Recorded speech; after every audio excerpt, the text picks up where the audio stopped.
Bom dia, Brasília. Bom dia, São Paulo.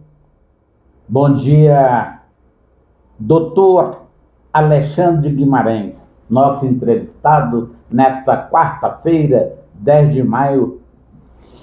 Hoje, aqui no nosso programa Conjuntura Política na TV Parlamento.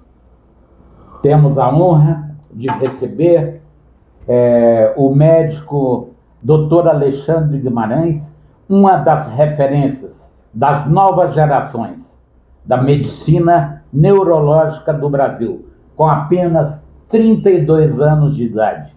Lembrando que nosso programa tem o patrocínio da empresa Açaí Mocho, presente em 17 países. Aproveito, doutor Alexandre, para mandar um abraço lá para Brasília, para o nosso presidente do conselho da Açaí Mocho, o Rafael Ming, e também o coordenador de nosso programa, Brigadeiro Átila Maia. E ainda a nossa repórter no Congresso Nacional, a jornalista Alexandra Machado. Alessandra Machado. Alessandra é uma grande figura humana, trabalhadora, está sempre no Congresso nos ajudando. Doutor Alexandre, fale um pouco de sua infância e adolescência aqui em São Paulo e sua opção pela medicina. Bom dia todo mundo, bom dia Brasília e São Paulo, bom dia seu Walter, obrigado pelo convite de conceder essa entrevista para o senhor. Então, para falar um pouco da minha infância, né, eu nasci aqui em São Paulo, fui criado em São Paulo e morei a vida toda em São Paulo, exceto por um período de tempo que eu fiquei fora do Brasil. Nasci na zona norte de São Paulo, um bairro ali na região, perto de Cachoeirinha, e fui criado com meus 2 irmãos, a minha avó, meus pais, e por um período de tempo a minha bisavó também morou com a gente. Fale o nome dos seus pais e dos seus irmãos. José Carlos é o meu pai, Rosana a minha mãe, meus irmãos são Tiago e Gabriel. E a minha avó, Dona Odete, que agora está com 93 anos. Agora, doutor, o senhor se referiu aí ao período que o senhor passou no exterior. Nós sabemos que o senhor fez especialização em Harvard, uma das universidades mais importantes do planeta Terra. Como é que foi o senhor passar por uma universidade dessa, o senhor como uma pessoa que nasceu aqui em São Paulo, uma família simples, né? Lutou com todas as forças para chegar onde o senhor está hoje. O senhor poderia falar um pouco sobre isso? Claro.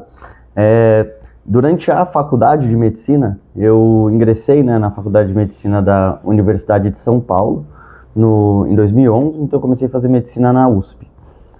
Durante a faculdade eu gostava muito já dessa área da neurologia, né?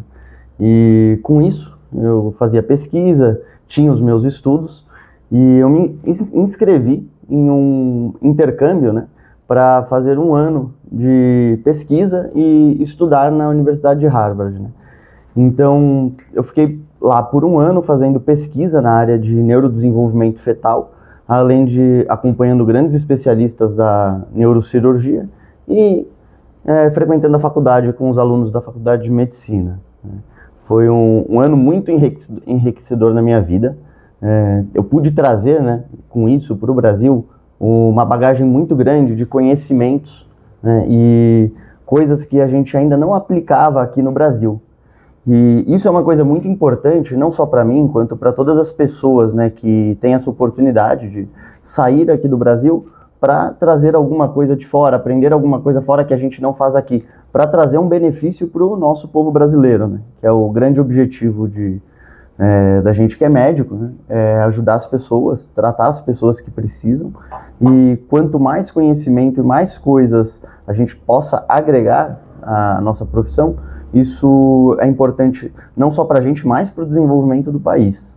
Agora, doutor, eu gostaria que você contasse um pouco também sobre a sua história do Hospital das Clínicas de São Paulo, que é uma das maiores referências, quer dizer, a maior referência na área da neurologia na América Latina e, se não me engano, no ranking mundial é o 14º. É um hospital de excelência, né? 16 mil funcionários, 16 a 20 mil funcionários, tem uma estrutura enorme e o senhor trabalha lá nessa área. Eu gostaria que o senhor falasse a sua relação com esse hospital, que é referência da América Latina e também no mundo. Bom, é isso mesmo, né? O Hospital das Clínicas hoje ele é considerado o maior hospital, o maior complexo hospitalar da América Latina, em que lá todas as áreas da medicina conseguem ser abrangidas com médicos de excelência, e o departamento que eu faço parte, né, eu sou residente em neurocirurgia. Então, minha função no hospital é participar das cirurgias cirurgias de emergência, cirurgias eletivas, mas cirurgias neurológicas. E o departamento todo, que é o departamento de neurologia, ele foi considerado o 14º maior departamento de neurologia no mundo, né? Isso no ranking do ano passado. Isso te orgulha sobremaneira, né, doutor? Isso me orgulha muito, né? Porque eu sou muito grato por ter a oportunidade de participar de um grupo tão importante assim, né? Desde que eu optei, né, decidi fazer medicina, e uma das minhas grandes buscas foi passar no vestibular para a Faculdade de Medicina da USP. Eu estudei bastante para conseguir passar, porque eu já entendia qual que era a grandiosidade desse lugar.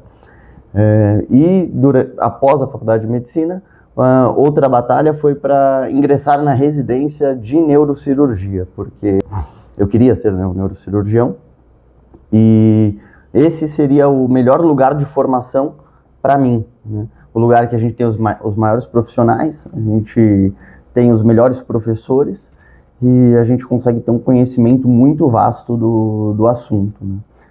Além de uma prática imensa, né?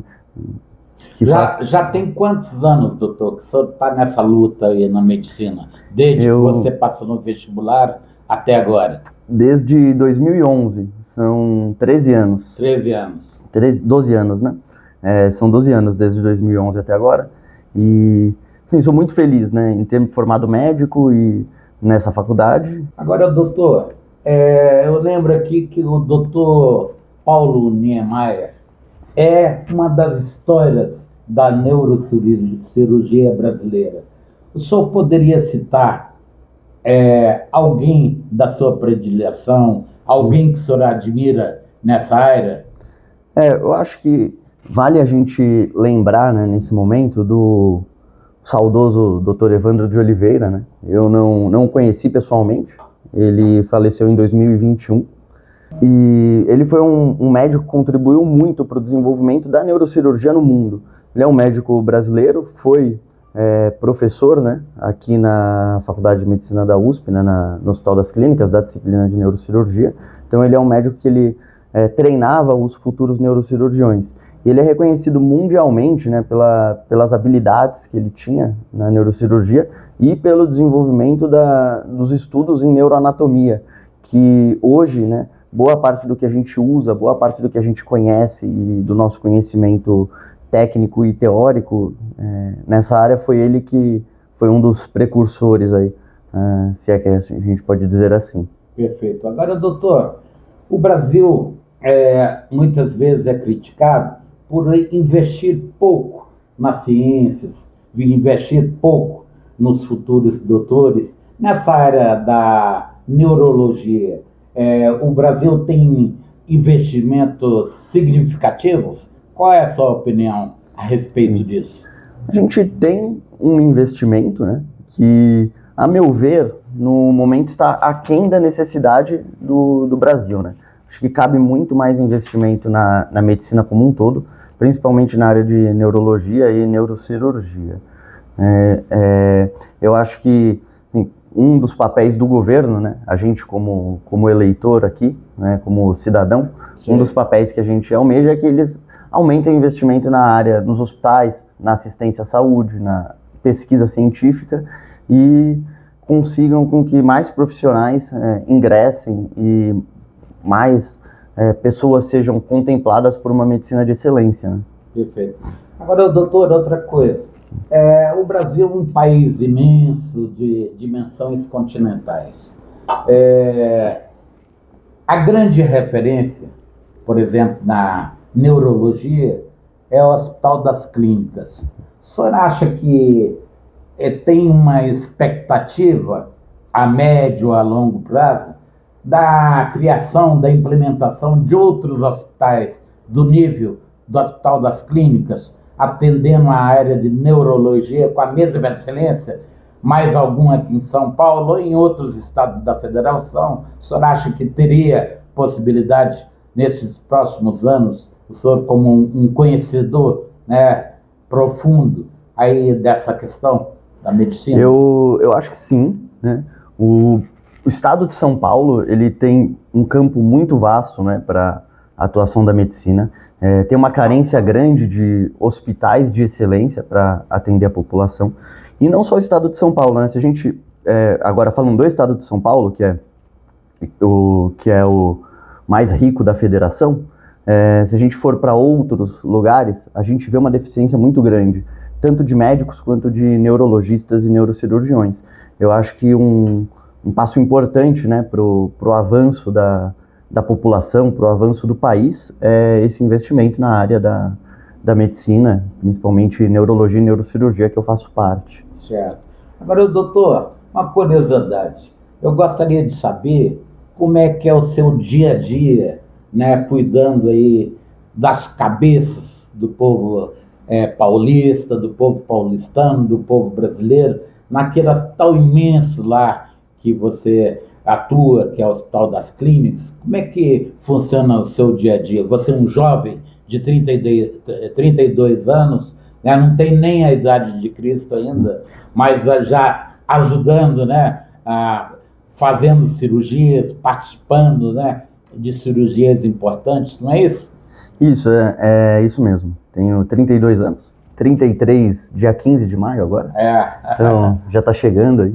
Como é que é o seu dia a dia nessa labuta? É muito gratificante, né? Se é a palavra que eu posso usar, né? Todos os dias eu sou muito satisfeito pela profissão que eu escolhi, pela neurocirurgia. No dia a dia, a gente acorda cedo, começa a trabalhar cedo, o senhor bem sabe, né? Claro. Que eu começo cedo. E a gente participa do atendimento dos pacientes que procuram o Hospital das Clínicas ou que são encaminhados para lá de outro serviço ou que chegam pelo serviço de emergência. Então, a gente tem alguns setores de atendimento, né, na neurocirurgia, e se a gente puder separar em dois, tem o setor do atendimento de emergência e o setor do atendimento de cirurgias eletivas, né? No setor do atendimento de emergência, a gente cuida muito de traumas, acidentes, são acidentes graves, pacientes que sofrem um acidente muito grave, às vezes vão de águia, tem que ser transportado pelo águia e acabam pousando lá. Então a gente presta esse primeiro atendimento a esses pacientes, faz a avaliação e vê se esses pacientes precisam ou não de uma neurocirurgia. Quando esses pacientes precisam de uma neurocirurgia, a gente tem que agir rápido, né? Levar o paciente para o centro cirúrgico para conseguir, no menor tempo possível, realizar aquela cirurgia para salvar a vida ou beneficiar a vida daquele paciente que chegou para a gente. E no outro setor de cirurgias eletivas, são pacientes também que têm problemas graves de saúde, né? Uma doença neurocirúrgica, então pode ser um tumor, um aneurisma ou alguma outra coisa do tipo. A gente acompanha esses pacientes no ambulatório e a gente interna esses pacientes na nossa enfermaria.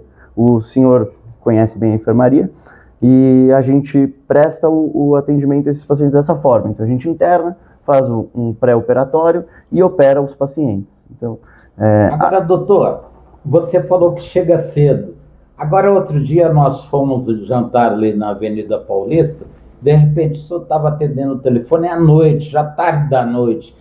Como é que funciona isso? Não tem horário a sua atividade? Não tem horário, tem horário. A gente trabalha 100% do tempo. O tempo inteiro. Às vezes a gente está dormindo, recebe ligação, atende, acorda. Mas a gente já é acostumado, né, com isso. Então, a gente sente menos sono, eu diria, hoje em dia, né? Mas é uma coisa, assim, gratificante, como eu já disse antes. Assim, em nenhum dos momentos eu... É um sacerdócio, né? É um sacerdócio. A neurocirurgia realmente é um sacerdócio. E a gente cuida de pacientes muito delicados, né, com doenças delicadas, então a gente tem que estar sempre disponível para atender uma ligação, para atender um paciente, para saber qual que é o problema desse paciente e saber se a gente precisa ou não fazer alguma coisa na hora. Agora, doutor, além da sua atividade intensa nesses últimos 12 anos, né, lutando aí pela medicina, nós sabemos que o senhor também tem como hobby a música. Inclusive, estou vendo um violão ao lado ali. Sim. Como é que é a sua relação com esse violão e a música? Uma coisa muito importante, né, para a nossa vida, para todos os profissionais, eu acho, é a gente ter outras atividades, né, outras atividades que a gente goste. Querendo ou não, por mais que a gente ame o nosso trabalho, às vezes fica pesado, né? Às vezes a gente passa por estresse, às vezes a gente se sente um pouco cansado, mas isso é normal, é natural. E você ter uma fuga, né, uma outra coisa que você também goste, é uma coisa que ajuda você muito a gerenciar o seu estresse, gerenciar a sua atenção, ter um desenvolvimento melhor no seu trabalho. Então não só a música, como o violão que eu tenho aqui do lado, né, eu não toco bem o violão.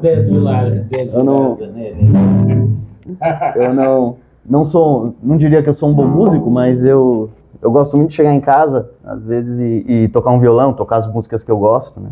E passar esse tempo assim. Mas não só o violão, né? Tem pessoas que gostam de outras coisas, tem pessoas que tocam piano, tem pessoas que frequentam a academia. Esporte? Você frequenta a academia também? Eu frequento a academia também. Também. Eu tento sempre à noite ir pelo menos 30 minutinhos, 40 minutos na academia para manter a saúde, né? Porque não é só trabalhar. Eu sou jovem ainda, numa cidade igual São Paulo, de vez em quando saio para balada, como é que é? Na vida do neurocirurgião acaba sobrando pouco tempo para a gente conseguir ir para balada. Mas, assim, eu gosto de manter meu grupo de amigos, né? Meu grupo, minha família, todo mundo. E eu gosto sempre de encontrar um amigo, encontrar um familiar, como a gente já foi jantar algumas vezes, isso é importante para a vida, né? Agora, como o senhor sabe, o nosso programa chama-se Conjuntura Política na TV Parlamento.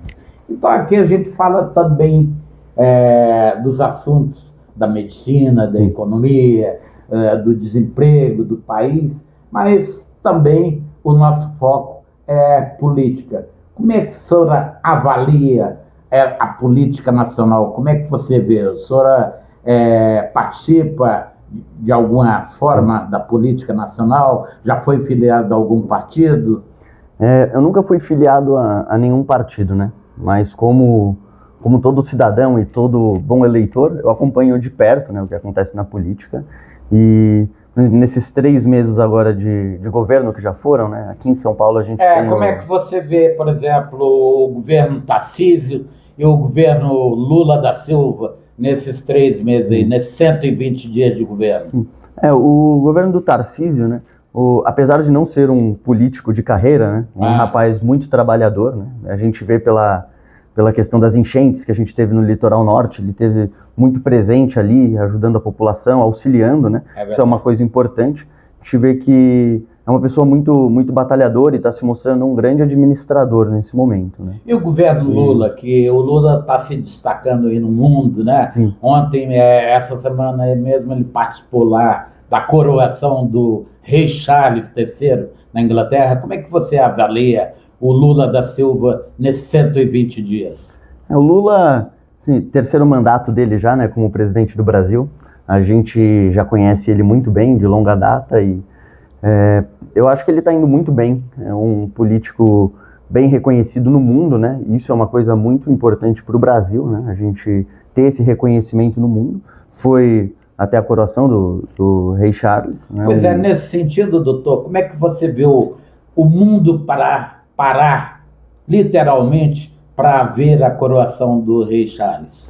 Foi um momento muito importante na história, né?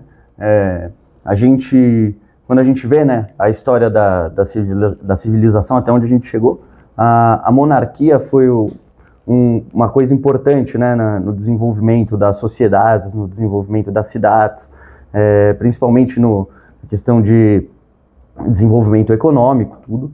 E hoje são poucas poucos lugares que a gente tem uma monarquia, né? Acho que em nenhum lugar a gente tem uma monarquia vigente em que o rei governa, mas é um símbolo muito importante, né, da nossa história. E a gente, né, o Brasil, o presidente Lula ter participado desse momento, eu acho que foi importante para visão do Brasil no mundo, né, para exposição no mundo do nosso país. Perfeito. Agora, doutor, o senhor já pensou em escrever um livro sobre a neurologia, sobre a sua área, ou um outro tema qualquer?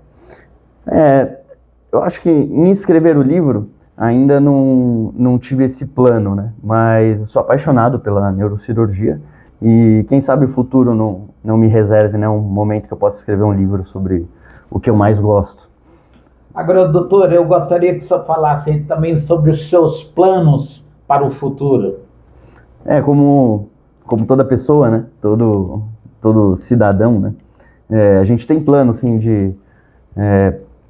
claro, focando na carreira e conseguir conquistar as nossas coisas, né? Acho que o principal plano, né, é a gente se desenvolver profissionalmente, conquistar as nossas coisas e ter no futuro, né, uma estabilidade. Todo mundo quer ter um futuro tranquilo e com minha família, né? Quem sabe casar um dia, ter Claro. filhos, né? Agora, relembrando aqui, doutor, que o nosso programa, a TV Parlamento fica em Brasília, no Brasília Shopping, e tem o patrocínio do Açaí Mocho, uma empresa que está em 17 países. E você sabe muito bem que o açaí é um fruto genuinamente brasileiro.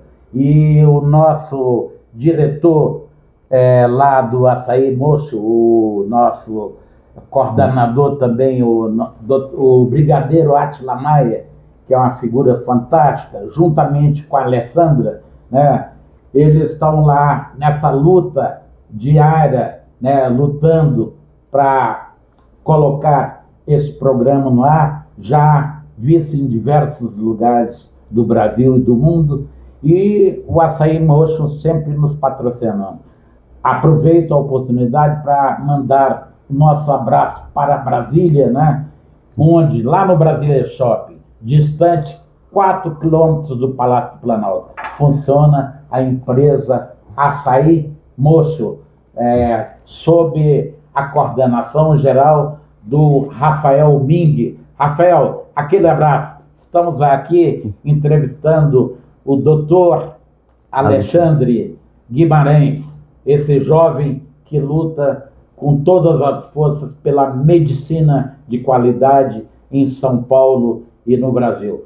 Agora, eu gostaria de falar para as pessoas que estão nos vendo que no dia 14 de agosto de 2021, eu conheci esse jovem médico lá no Hospital das Clínicas, quando eu sofri 3 AVCs de uma vez só. 3 AVCs. Eu trabalhando na Lesp como assessor de imprensa, numa reunião de trabalho, sofri 3 AVCs e, graças a Deus, eu fui conduzido ao Hospital das Clínicas de uma forma rápida, e foi quando o doutor Alexandre, fazendo parte dessa equipe, nos conhecemos e nos tornamos amigos. Doutor Alexandre, eu gostaria que o senhor falasse sobre esse momento que eu sofri os 3 AVC, inclusive um AVC que foi filmado, está na internet, no YouTube, os 3 AVCs do jornalista Walter Brito. Fale um pouco sobre esse dia, 14 de agosto, que nós nos conhecemos. Esse foi um dia muito importante, né? O senhor teve um acidente grave, né? Que foi o acidente vascular encefálico, né? Um acidente vascular cerebral, a gente chama de AVC, que teve uma oclusão, né? Fechou um vaso do cérebro do senhor e o senhor teve várias alterações. Chegou no hospital com alteração de fala, não estava conseguindo falar na época. É verdade. O senhor se recorda. Dificuldade para se movimentar, né? Mas graças a Deus o senhor chegou lá e a gente conseguiu ajudar a tempo, né? E participar, né, desse processo de recuperação, né? E aí foi um caminho bem longo, né, para recuperação, fisioterapia, vários dias internados na enfermaria, vários dias eu indo ver o senhor muito cedo, né? Às vezes muito tarde, E graças a Deus hoje o senhor está aqui, né? Eu tenho Voltando à pressão atividade. alta. Quais são as principais causas do AVC, doutor? O senhor poderia Sim. falar? As principais causas, né, do AVC é um paciente com alteração de colesterol, né? Então tem que cuidar da saúde, tem que cuidar do peso, ter uma alimentação saudável, né? Fazer ginástica. A hipertensão arterial também é uma causa importante do AVC, então é muito bom você procurar o seu médico de confiança para seguir, né, e ter certeza que isso está controlado. Diabetes também pode ser considerada uma causa importante, né, que contribui para o AVC. Sedentarismo, tabagismo, né, uma das principais causas aí, e a gente tem uma luta bem grande, né, na medicina contra o tabagismo, porque causa de várias doenças, né? Então, o importante, né, para a pessoa, né, que se cuidar, é ter uma vida saudável, cuidar do pressão, diabetes, fazer atividade física, ter uma fuga do estresse, né, que a gente conversou já aqui na entrevista, né? Então, ter atividades que consigam aliviar o estresse, ter uma boa noite de sono é bem importante também, né? E evitar coisas que possam causar mal, né? Bebida em excesso, tabagismo e outras coisas por aí. Agora, doutor, uma cidade como São Paulo, que é a quarta cidade do planeta Terra, tudo aqui é enorme, de dimensões assim diferenciadas do resto do país. O número de AVCs que acontece, que o senhor atende lá no Hospital das Clínicas, que o senhor participa e tal, é muito grande também. É muito grande. Como é que é esse dia a dia aí, no atendimento específico de AVCs? Sim. O número de AVCs na cidade de São Paulo, ele é alto, né? Tem vários fatores que contribuem para a gente ter esse número alto, né? Poluição, né? É um fator que contribui muito, principalmente tem um grande professor, né, da faculdade, pessoa que eu admiro muito, o professor Paulo Saldiva, ele estuda bastante isso, né? Como a poluição afeta o nosso corpo. O estresse na cidade de São Paulo, ele é muito alto, né? Muito trânsito, muito estresse, as pessoas trabalham muito, acordam cedo, e também contribui, além das outras coisas que a gente falou, né? Não ter uma vida saudável, não fazer atividade física, ter doenças descontroladas, como diabetes, hipertensão, o tabagismo, e isso faz com que a gente tenha um número maior de AVCs aqui na cidade. No hospital, a gente recebe uma demanda grande, né? Referenciado ou pessoas que vêm pelo SAMU ou que vêm encaminhadas de outro serviço para acompanhar. E a gente tem uma equipe especializada no pronto-socorro para esse tipo de atendimento, né? A gente chama de código AVC, né? Então, o paciente com AVC chega lá, a equipe toda já se desloca e é uma equipe que é dividida, cada um tem uma função já pré-definida na equipe. Um vai examinar o paciente, o outro vai ver o prontuário, o outro vai falar com a família, o outro vai checar os exames, o outro já vai preparar a tomografia, o outro já vai preparar a medicação, para a gente conseguir fazer isso da forma mais rápida possível, porque a gente sabe que tempo é cérebro, né? Então, quanto maior o tempo você está sob o efeito do vaso ocluído, né? Você teve o AVC, o vaso obstruiu. Então, quanto maior o tempo seu cérebro está sob o efeito desse vaso ocluído, mais a gente perde de cérebro e de neurônios. Então, a gente sempre fala que tempo é cérebro e a gente tenta fazer isso o mais rápido possível para a gente para que o paciente tenha o mínimo de sequelas do AVC. Agora, doutor, já tem 1 ano e meio que eu sofri esses 3 AVCs. Como é que o senhor avalia aqui, ao vivo, né, a minha situação? O senhor acha que eu evoluí bastante? Eu acho que o senhor está excelente, né? tá excelente, a gente sempre fala isso, né? Tem que cuidar da saúde e atividade física, eu sempre pego no pé perguntando se o senhor está fazendo atividade física, se está tomando as medicações. É verdade. Peço para ver os exames, né? O senhor sempre me manda também para a gente ver se está tudo controlado, e eu acho que está num excelente caminho. Acho que o senhor está... Doutor Alexandre Guimarães, eu gostaria que o senhor fizesse agora as considerações finais de nosso programa, né, aqui na TV Parlamento, conjuntura política na TV Parlamento. O senhor médico, eu fiz até falar sobre política aqui hoje, que não é o seu forte, mas falou com muita categoria. Parabéns. Muito obrigado. Eu queria agradecer a oportunidade, né, de conceder essa entrevista e eu fico muito feliz de ver, né, por tudo que a gente falou, agora as pessoas que estão assistindo já sabem a história do AVC que o senhor teve, ver que o senhor está muito bem, né? Então isso, acho que a maior consideração é ver que o resultado do nosso trabalho, né, é uma coisa muito satisfatória. E isso é uma coisa muito importante para mim. Acho que é a maior consideração que eu posso fazer agora. Da próxima vez que nos encontrar, doutor, certamente eu vou trazer para o senhor conhecer o açaí mocho, que já está em 17 países.